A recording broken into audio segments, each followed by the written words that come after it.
HSC ও সমমানের পরীক্ষা শুরু হলো আজ থেকে। এবছর পরীক্ষায় অংশ নিচ্ছে মোট 12,70,583 জন শিক্ষার্থী।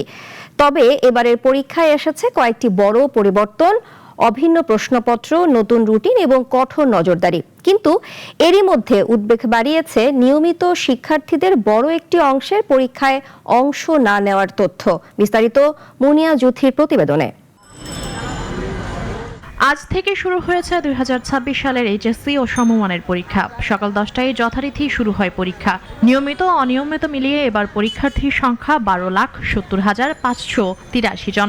দেশের 2,697টি কেন্দ্রে একযোগে পরীক্ষা অনুষ্ঠিত হচ্ছে। কেন্দ্রগুলোতে পরীক্ষার্থীদের উপস্থিতি, প্রশ্নপত্রের নিরাপত্তা এবং সুষ্ঠু পরিবেশ নিশ্চিত করতে নেওয়া হয়েছে বাড়তি প্রস্তুতি।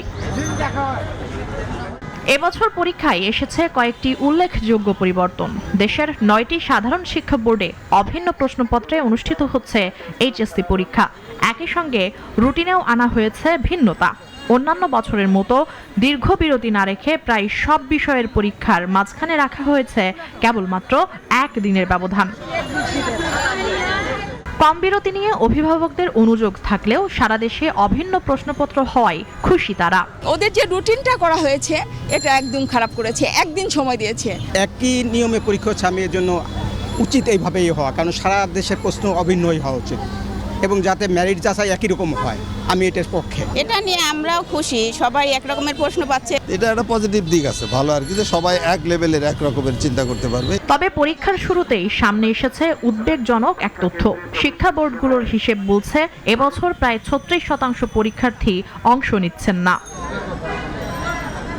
অভিন্ন প্রশ্নপত্র, নতুন রুটিন ও কঠোর নজরদারি থাকলেও ভালো ফলাফলের বিষয়ে আশাবাদ ব্যক্ত করেছেন শিক্ষার্থীরা। ইনশাআল্লাহ আমি আশা করছি যে আমার পরীক্ষা আল্লাহর রহমতে ভালো হবে। আমার প্রিপারেশন সুন্দর ছিল এবং আমরা পারফেক্ট টাইম পেয়েছি, পর্যাপ্ত পরিমাণে সময় পেয়েছি। প্রস্তুতির সময় ভালোই পাইছি, ওই অনুযায়ী একটু ভালোই দিব মনে হচ্ছে। এদিকে পরীক্ষা সুষ্ঠুভাবে সম্পন্ন করতে প্রযুক্তি নির্ভর নজরদারিতে জোর দিয়েছে সরকার। বিভিন্ন কেন্দ্রে সিসিটিভি ক্যামেরা, পুলিশ কর্মকর্তাদের কাছে রয়েছে বডি ওন ক্যামেরাও। এছাড়াও সামাজিক যোগাযোগ মাধ্যমে বিভ্রান্তিকর তথ্য ছড়ানোর চেষ্টা হলেও তাৎক্ষণিকভাবে আইনানুগ ব্যবস্থা নেয়ার হুঁশিয়ারি দিয়েছে শিক্ষা মন্ত্রণালয়। মুনিয়া জুথি, নাগরিক, ঢাকা।